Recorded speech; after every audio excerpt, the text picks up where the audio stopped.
Assalamualaikum warahmatullahi wabarakatuh.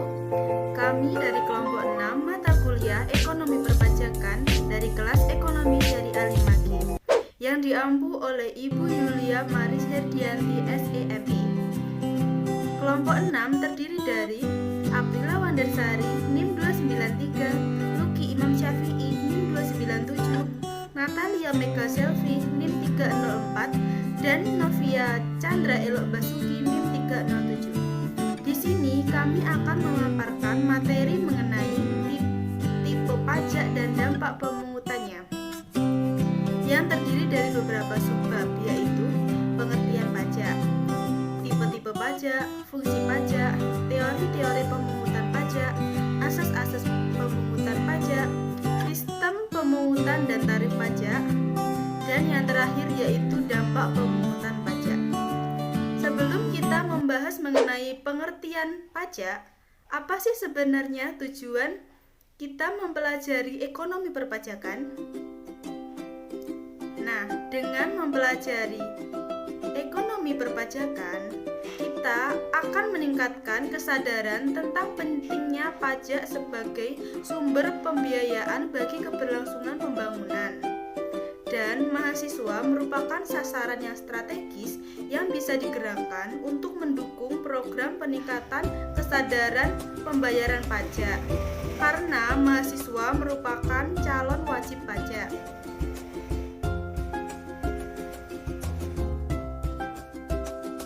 Selain itu, mahasiswa merupakan sosok yang dapat mempengaruhi kesadaran orang tua masing-masing yang diyakini masih banyak yang tidak membayar pajak.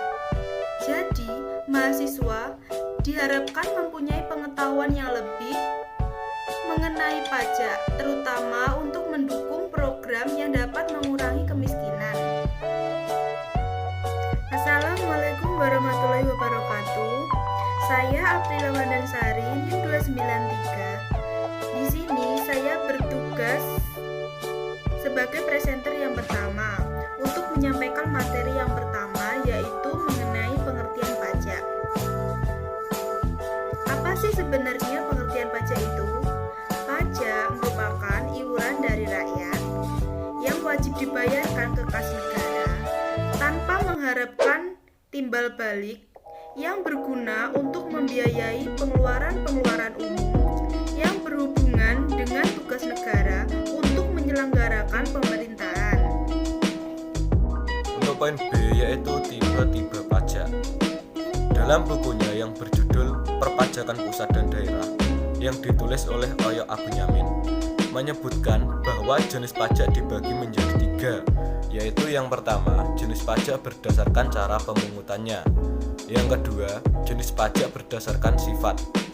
Yang ketiga, jenis pajak berdasarkan lembaga atau wewenang pemungut. Untuk yang pertama, jenis pajak berdasarkan cara pemungutannya dibagi menjadi 2, yaitu yang pertama pajak langsung dan yang kedua pajak tidak langsung. Untuk yang pertama, yaitu pajak langsung, merupakan pajak yang harus dipikul atau ditanggung sendiri oleh wajib pajak dan tidak dapat dilimpahkan atau dibebankan kepada orang lain atau pihak lain. Contohnya yaitu seperti pajak penghasilan. Untuk yang kedua, yaitu pajak tidak langsung, merupakan pajak yang pada akhirnya dapat dibebankan atau dilimpahkan kepada orang lain atau pihak ketiga. Contohnya yaitu seperti pajak pertambahan nilai. Yang selanjutnya, jenis pajak berdasarkan sifat dapat dikelompokkan menjadi 2, yaitu pajak subjektif dan pajak objektif.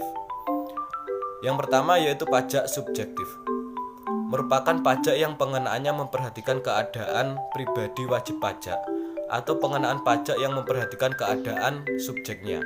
Contohnya yaitu seperti pajak penghasilan atau biasa disebut dengan PPh. Untuk yang kedua yaitu pajak objektif, merupakan pajak yang pengenaannya memperhatikan objeknya, baik berupa benda, keadaan, perbuatan, atau peristiwa yang mengakibatkan timbulnya kewajiban membayar pajak tanpa memperhatikan keadaan pribadi subjek pajak atau wajib pajak maupun tempat tinggal. Contohnya yaitu seperti pajak pertambahan nilai dan pajak penjualan atas barang mewah. Yang ketiga, jenis pajak berdasarkan lembaga atau wewenang pemungut, Penggolongan pajak berdasarkan lembaga pemungutannya di Indonesia dapat dibedakan menjadi dua, yaitu yang pertama pajak pusat dan yang kedua pajak daerah. Untuk yang pertama yaitu pajak pusat merupakan pajak-pajak yang dikelola oleh pemerintah pusat, yang di dalam hal ini sebagian besar dikelola oleh Direktorat Jenderal Pajak dan Kementerian Keuangan. Pajak-pajak pusat yang dikelola oleh Direktorat Jenderal Pajak meliputi yang pertama yaitu pajak penghasilan. Pajak penghasilan merupakan pajak yang dikenakan pada orang atau badan atau penghasilan yang diterima atau diperoleh dalam suatu tahun pajak. Yang kedua, pajak pertambahan nilai atau yang biasa disebut dengan PPN.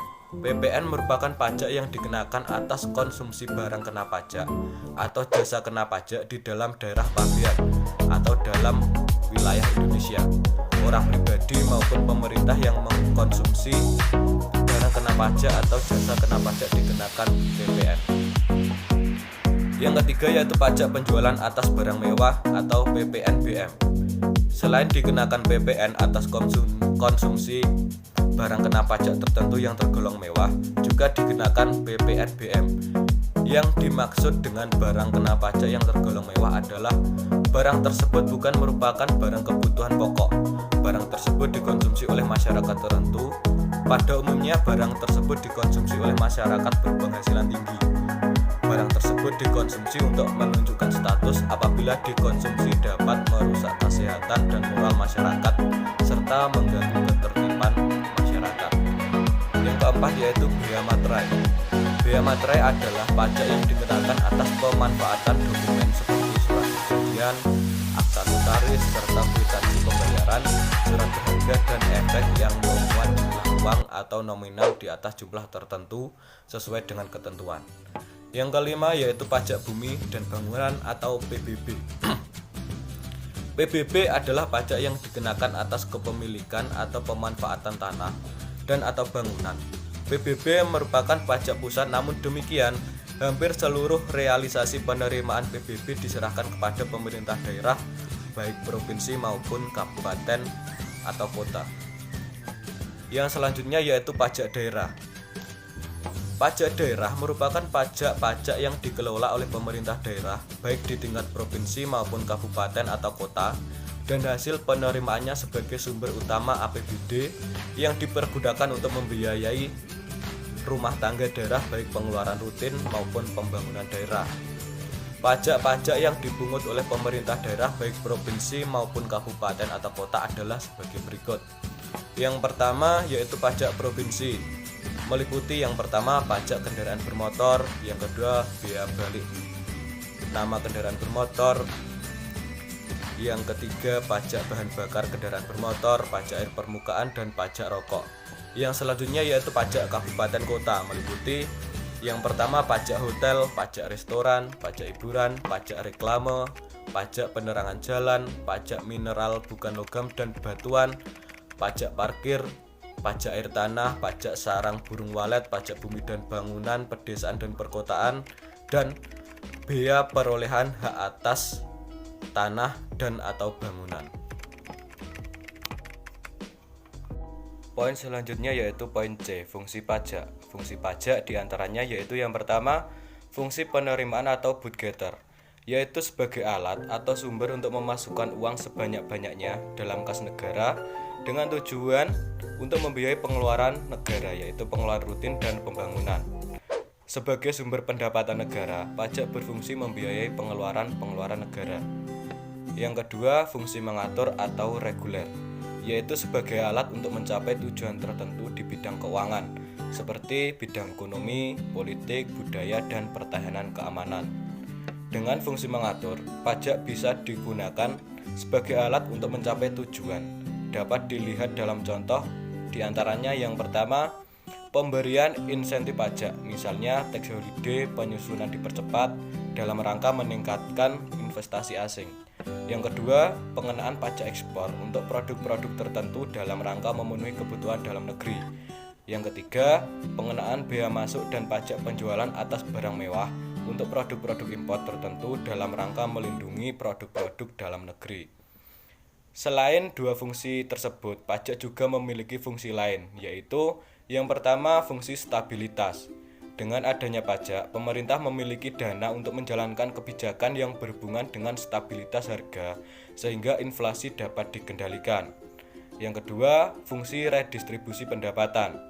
Pajak yang sudah dipungut oleh negara akan digunakan untuk membiayai semua kepentingan umum, termasuk juga untuk membiayai pembangunan, sehingga dapat membuka kesempatan kerja yang pada akhirnya akan dapat meningkatkan pendapatan masyarakat. Yang ketiga, fungsi demokrasi. Pajak yang sudah dipungut oleh negara merupakan wujud dari sistem gotong royong. Fungsi ini dikaitkan dengan tingkat pelayanan pemerintah kepada masyarakat pembayar pajak. D. Teori pemungutan pajak. Terdapat dua teori yang terkait dengan pemungutan pajak sebagai dasar yang diandalkan negara mengambil pajak untuk kesejahteraan umum, yaitu A. Teori perjanjian. Teori ini mengajarkan bahwa pemungutan pajak diwajibkan atas hubungan timbal balik negara dengan anggota masyarakat. Teori ini memandang bahwa 8 pajak itu dibayar sebagai imbalan jasa yang diperoleh pihak harta berupa perlindungan azas segala kepentingan umum, dengan mewajibkan mengadakan perjanjian perlindungan wajib antara negara dengan warganya. B. Teori kedaulatan negara. Teori ini mempunyai pandangan bahwa negara melakukan fungsinya untuk melayani kebutuhan masyarakat, tidak untuk kepentingan pribadi. Oleh karena itu, kepentingan umum harus didahulukan atas kepentingan pribadi, serta perlu menjaga kepentingan nasional untuk generasi masa kini dan generasi masa yang akan datang. E. Asas-asas pemungutan pajak. Asas-asas pemungutan pajak sebagaimana dikemukakan oleh Adam Smith menyatakan bahwa pemungutan pajak hendaknya didasarkan pada asas-asas berikut. A. Equality. Pemungutan pajak harus bersifat adil dan merata, yaitu pajak dikenakan kepada orang pribadi yang harus sebanding dengan kemampuan membayar pajak dan sesuai dengan manfaat yang diterima. B. Certainty. Pemungutan pajak ditentukan sewenang-wenang. Oleh karena itu, wajib pajak harus mengetahui secara jelas dan pasti besarnya pajak yang terutang. C. Convenience. Kapan wajib pajak harus membayar pajak? Sebaiknya sesuai dengan saat uang tidak menyulitkan wajib pajak. D. Ekonomi. Secara ekonomi, bahwa biaya pemungutan dan pemenuhan kewajiban pajak bagi wajib pajak diharapkan seminim mungkin. Demikian pula yang ditanggung wajib pajak. Untuk materi selanjutnya yaitu sistem pemungutan pajak dan tarif pajak. Sistem pemungutan pajak ada 3. Yang pertama, Official Assessment System adalah suatu sistem pemungutan yang memberi wewenang kepada pemerintah untuk menentukan besar pajak yang terutang oleh wajib pajak. Yang kedua yaitu Self-Assessment System adalah suatu sistem pemungutan pajak yang memberi wewenang kepada wajib pajak untuk menentukan sendiri besarnya pajak yang terutang. Yang ketiga yaitu Withholding System adalah suatu sistem pemungutan pajak yang memberi wewenang kepada pihak ketiga, bukan fiskus dan bukan wajib pajak yang bersangkutan, untuk menentukan besarnya pajak yang terutang oleh wajib pajak. Selanjutnya yaitu tarif pajak. Ada 4 macam tarif pajak. Yang pertama, tarif sebanding atau proporsional. Tarif sebanding adalah tarif yang berupa persentase tetap terhadap berapapun jumlah yang dikenai pajak sehingga besarnya pajak yang terutang itu proporsional terhadap besarnya nilai yang dikenai pajak. Yang kedua yaitu tarif tetap adalah tarif berupa jumlah yang tetap atau sama terhadap berapapun jumlah yang dikenai pajak sehingga besarnya pajak yang terutang tetap. Yang ketiga yaitu tarif progresif. Tarif progresif ini digunakan semakin besar bila jumlah yang dikenai pajak semakin besar. Yang keempat yaitu tarif degresif. Tarif degresif adalah persentase tarif yang digunakan semakin kecil bila jumlah yang dikenai pajak semakin kecil. Materi selanjutnya adalah dampak pemungutan pajak. Dampak pemungutan pajak di sini ada 3. Yang pertama, dilihat dari segi ekonomi. Dampak langsung dari pungutan pajak adalah pada pendapatan disposable. Pendapatan disposable adalah pendapatan pribadi dikurangi dengan pajak. Pendapatan disposable merupakan pendapatan yang dapat dibelanjakan untuk konsumsi. Ketika pungutan pajak dinaikkan, maka pendapatan disposable relatif menjadi turun. Dengan menurunnya pendapatan disposable, maka konsumsi relatif menjadi turun. Turunnya konsumsi akan berdampak pada turunnya pendapatan nasional equilibrium. Demikian pula, jika pungutan pajak diturunkan, maka konsumsi relatif menjadi naik. Yang kedua, dilihat dari segi hukum. Dasar hukum pengenaan pajak diatur dalam ketentuan pasal 23 ayat 2 Undang-Undang Dasar 1945 Amandemen kelima, juga Undang-Undang Nomor 28 Tahun 2007 tentang KUP. Pajak dari perspektif hukum merupakan suatu perikatan yang timbul karena adanya undang-undang yang menyebabkan timbulnya kewajiban warga negara untuk menyetorkan sejumlah penghasilan tertentu kepada negara. Yang ketiga yaitu dilihat dari segi sosiologi. Pemungutan pajak dalam lingkungan masyarakat dari segi sosiologi menimbulkan suatu akibat yang timbul dari pungutan pajak dan apa hasil yang diterima oleh masyarakat dari pungutan wajib pajak tersebut. Sehingga dari hasil pungutan pajak tersebut diharapkan bisa membiayai pembangunan nasional secara merata di masyarakat. Saya akan mereview jurnal yang berjudul Dampak Penerapan Transaksi E-commerce Melalui Pemungutan Pajak Penghasilan. Nama jurnal Going Concern Jurnal Riset Akuntansi, halaman 16, volume jurnal 1, tahun 2021. Penulis Neneng Sri Suprihatin dan Muklisah Afriyanti. Reviewer Aprila Wandansari, NIM 293, Luki Imam Syafi'i, NIM 297, Natalia Mega Selvi, NIM 304, dan Novia Elok Chandra Basuki, NIM 307. Tanggal reviewer 17 September 2021. Tujuan yang ingin dicapai oleh peneliti yaitu untuk mengetahui masalah yang dialami dalam melaksanakan pemungutan pajak terhadap transaksi e-commerce dan langkah untuk mengatasi permasalahan yang muncul dari transaksi e-commerce. Objek penelitian yaitu pajak atas transaksi e-commerce. Teknik pengumpulan datanya yaitu menggunakan non-probability sampling, yaitu merupakan teknik pengembalian sampel yang tidak memberi peluang atau kesempatan sama bagi setiap unsur atau anggota populasi untuk dipilih menjadi sampel. Sedangkan metode analisis datanya menggunakan teknik analisis penelitian deskriptif, yaitu menyajikan konsep teoritis dan gambaran umum mengenai objek penelitian. Dari hasil penelitian yang telah dipaparkan, peneliti kemudian mengkajinya menggunakan metode analisis data dan diperoleh hasil yaitu pihak pajak dalam mengadakan pengawasan serta penanganan terhadap perpajakan di bidang e-commerce memerlukan langkah yang tepat di dalam penerapannya. Hal tersebut karena pada subjek dan objek pajak adalah pihak-pihak yang terlibat di dalam dunia maya yang secara fisik sulit untuk ditemukan. Diperlukan pemahaman yang lebih terkait mekanisme serta aspek perpajakan yang melekat untuk kegiatan e-commerce ini.